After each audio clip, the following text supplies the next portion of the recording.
Yawa Sofukum Church and so FM. Prophet, what me come at you? Many are penny captain, Mejoso, Apum. About the other room, I mean, who you and Pachona won't swear. I'll Yameadon, BBI okay, pa. And why Yantia Sempa? Minim the Owoka, you are near to us. Said the Okana, said, no, Yantia Sempa, because Marian Casacre now, me do fear and I do be 2 o'clock, because Marian, I'm going to call muchly. Mene Kaswa New Market. Hello? Pacho me was me. Yo, me Pacho, me that's. Mene Kaswa New Market Police CID for me, you know. Any ambulance. And me and me lady, yeah, they call muchly or a police hospital. Lady, they call you, you know, the SC, you know. When name software Prekubayan fees saying, also for Prekuminum of the by 20 years ago, because many software are Preku and we started PCF preaching first. That time a PCF will be, you know, or Sofukum Chacha. Many or software Preku started whole preaching first. It may software Preku party. Mekan say by 20 years. Say time on me ya solo mata eco mass. Dance my area or mata eco mass. Na ono so ya solo Medina your friend baby kuchukurum. No ya solo ho. Actually na utu ya or the bar sprinters. Ebe share ho. The minimum of Preku party. It's almost 20 years because 20 years and a crown. Mechanic said, no minimum no, no crown minimum. They did that by now. You should then need 2 Adam 4 because that time no Kumase. Now, you preach you Kumase. Miss of Kukum Chacha, Apreku, and a Morgan, and a Shuli, or not the mechanic say were free, and a apostle the graft or say Kwame. You know, you preach one of my son, your son be Shiawa Hapra. And then now, there be any pebble, the name software Preku, the Encrophorica, Preku my daughter, and I can't defend a city and not your queer baby. When I an auntie by him feared you no near Chile. Can I want some tray or to say Captain Medasi? Apreku you be Odonipa on Fenipa who was some ancient and at the Biano no Menini Nusia na I to say or no episode or just what a for channel. That was a person so Metran say Mesometable for channel. It is a many Aprekusia dia. The Frumu Babia ye. Nije and silly and ikutani se ni botom kora na oyobia onwa enimu ne pa ne friend eja na de say utumu say okay eja pe se ni botom kora na wo yi di ama eja Preku yobia on kire na ho o simple odonipa sir what share say odonipa na Apreku my daughter Minimu dear, dear Martintina Mammy Busawi. Say do baby na sabi. Dear Odebe Trade Yanukura Ayeding. Nansu Nipadan Wachimani. Hello, so for Temenka. I'm a tonka. Nami Busa say the Okasa Odoni pay. A year then a do on no so. Amra na ohia nipa mmoa no when you do mo asofo yi mu entimi ammoa ni Captain Medase Apreku de obi a wotie Prophet Kum Chacha wadon FM so ebe mu se me Prophet Kum Chacha me ka se maso Apreku mu sa abe 6 years me ka se maso ni mu a eni ama call down me ka no spend okwa buruchira wo ba ya na sofo no atete wo ho firi na sole mu na sole no sebe enkɔ said the na ekono sabe me so fukum chacha ma so apreku mu abeye 6 years sika fam sabe ntade fam paboa fam bibia mu no ma so apreku mu more than 6 years mi so di mu edu ba bi no ena sofu beduko bi nyankopon hira no ebe to aso ena sofu beduko bi so apreku mu na de sofu beduko bi ya apreku no na efekeke efiri ho ena reverend obofo ebe so apreku mu reverend obofo be so apreku mu na de o ya apreku no na efekeke ema reverend obofo tumi man ka aye 4x4 ema baby a meka ne se na wote kora wo kasoa no reverend obofo kora man if yes on furu ho ema on koje dan e wo sprinters be 150 million and 200 million at the man no it me prophet kum chacha any reverend obofo any sofu bedu kobidie sabe asofo bi nso ekeka ho a meka se emwa bia na na seso won de boa na seso won de boa no on de boa na ade ba ko a meka wo fidie kase we so no se osofo apreku yo bia enne ye 50 million kutana o tere ska no ebesa se ebesa no enye bibia se osi kuromu a sese nipa ye na mobo eti wo tu kuromu na se nipa bi ewo tere na ekom di obi a on hye eti no enye so fo apreku na ho tere na se na ho tere na se onya aduani nie a wonya baabi enna ana na brabo ne dafom ente sa yekuta so fo apreku mu pa ani eboa ne pa even wo uni akofi adoma won kura no sika na kofi adoma won di ma apreku week bia no na enye sika ketwa ebe na wotumi enu ni ana sa me ensanie da makansa na wotumi enu ni ana me ensanie wo bo osofo apreku awuto se wawu adoma se bia sa woti bia ema social media nyina se osofo apreku me tiri ya no na ma hu se wonu ye eti me fresh osofo apreku se da no ni eda ye man pani na na adodan kwa kufu ado kasa akwasi ada on kasa bi mekan se na watumi yenu nie bi mo no ye ti se osofo apreku ewua na enye no kora no me frɛ apreku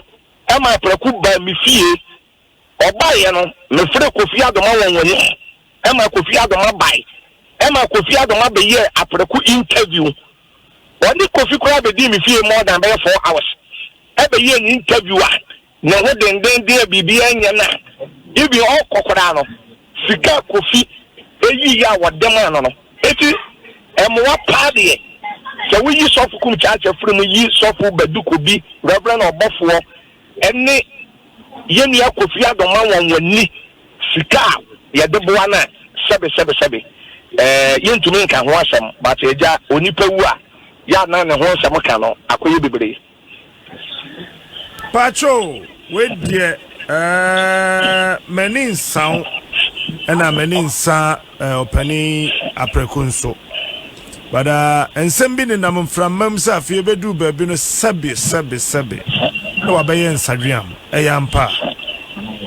me prophet kum chacha dia se wo bi sa me pa dia da bia me sia apreku bia no wa gentle ne ntrese no wa no monsen usia ne pa no usia na da bia be sia ni bia na wa ye gentle ensa de me no me hu apreku se me hu apreku ana apreku ano monsen da me de me hu bi sa me manim de because me tem bia me sia ni bia no wa siesie no ho wa dresse na utumu se wo sere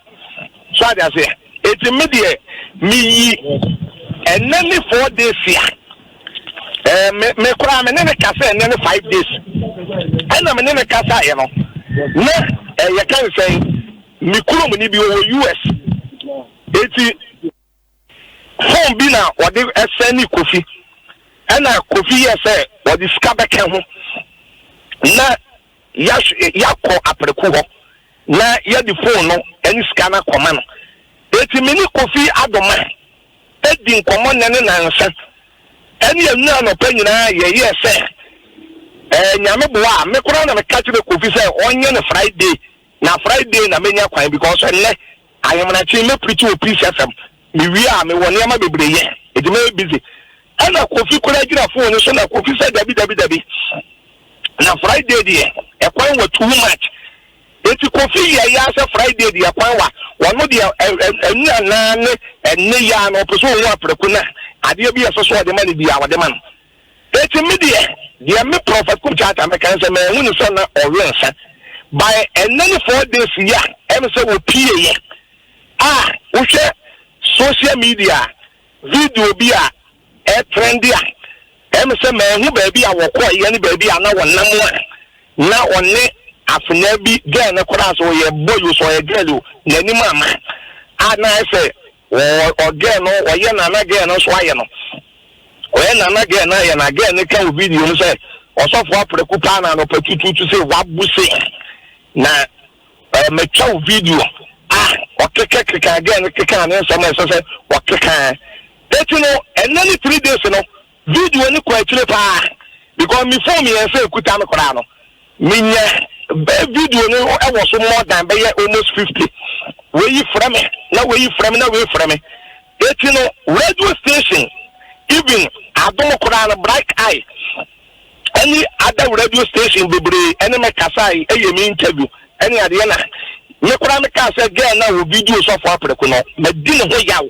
because sabe o ye ne papa ana wo ye ni busuani a anka wonye sa because wo kan babura obi ahwe ase no e ma wani nie na wo nso ni de abeto ana me kura me ka say no wa eno mo nsa ne makonu no ba akokonu no utumu say wo kata ni papa de jaso ba akode what information by Emma no me yeka no eti many bright eye no ye interviewer na em say papa yo tunu me se ni din no ya na yipa Soni Bedu Soni Bedu me tin say Soni Bedu say opesa oboa sofo apreku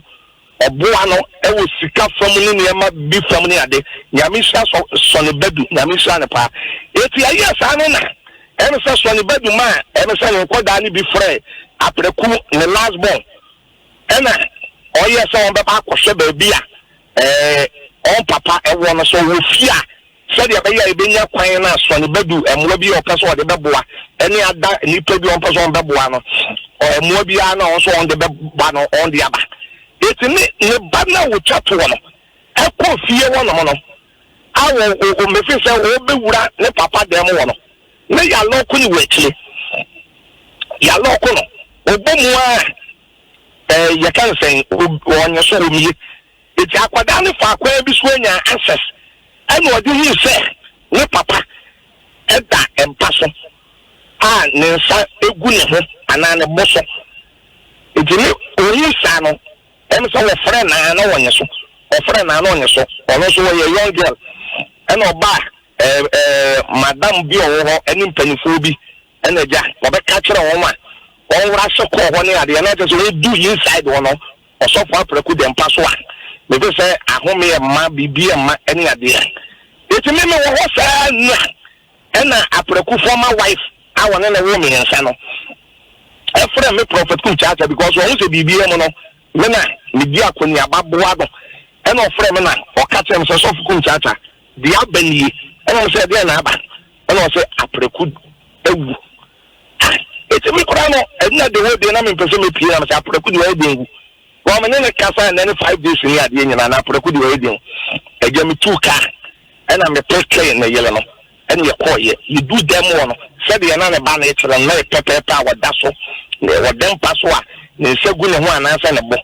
enti say de aye no de na eja wo bi wu e wo hospital de a woni problem ba wo bi wu ofie dia na akoya abanyesem eja ye di ani ko hu ye no ena eja ye ko police station Kasoa market wono ena ye ko report to ye na eja police fu so on bo adwuma pa ena nya on ba ye ebe twitwa pictures eye de yesa so won ye bia ne ade a ye pe ambulance na me ene CID fo mi no ye bohwi na ye de phone na emu no ekoto police hospital etimi anda akora mi du fie be ye ahemra che be ye 2 o'clock kora because me na ena osofu kum chacha me di sofu apreku ekoto ye kan say police hospital me ni CID fo ene me fe say abusua bi ye kan ene ade etibra pani ubisa me na de wo ho no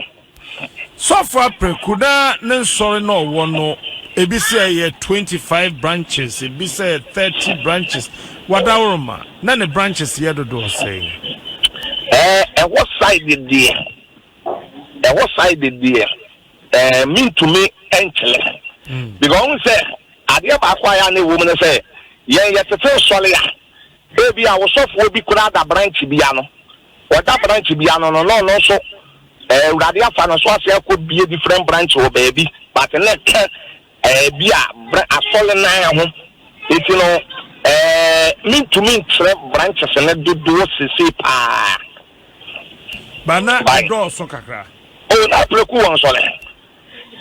apreku nyame de ni ye adwuma pa nyame de apreku ye adwuma cause those days na apreku Medina na meme wo makai kuni ade those days no apreku tu kwan say na sabe okko Germany America ne eburuchiri kura na oba kura nya otumi de ka be 15 eba oba otumi Metro TV na preach wo ni ade TV station ni radio oba no so de mema won wo de ma won nyame djuma o je ka na no wo de tete ni preaching no o de tete ni preaching nti no ye ka brabo pa dia ozo kukum chacha metumi agina ofidie kase wi so say apreku obobra o ye djuma nso eti wadama sawodo wani to former what can you say what exactly caused his predicament wadawroma brofu we die mesro papa kase metias ye pa dia nambo captain wadawroma mesro papa no pay wadawroma mensekuta wahini akunyem brofu we die ni number dia sesi won nam kura ni baby a wo pa kire captain Kafra. Wo hwe se de wo kan na okona oba yete apreku kan nye ne na ogina so ankasa den pa na si potin a ema ekowie se abrabo ye bo wi ase no eye impejane ahyease bibie to ni si woni pa abrabom in life ya na ade ba ko no say so be a prophet ya na bibi tona na Ghana fo e de won wadwe negative ebia o maneye ebia ye duro ya wo bi enke Luke chapter 13 1 to 5 o kenya wo be hu bibi wo ho edifo nkwa na ya bibi to won nipa esusu sa captain em say what na kuma siga che na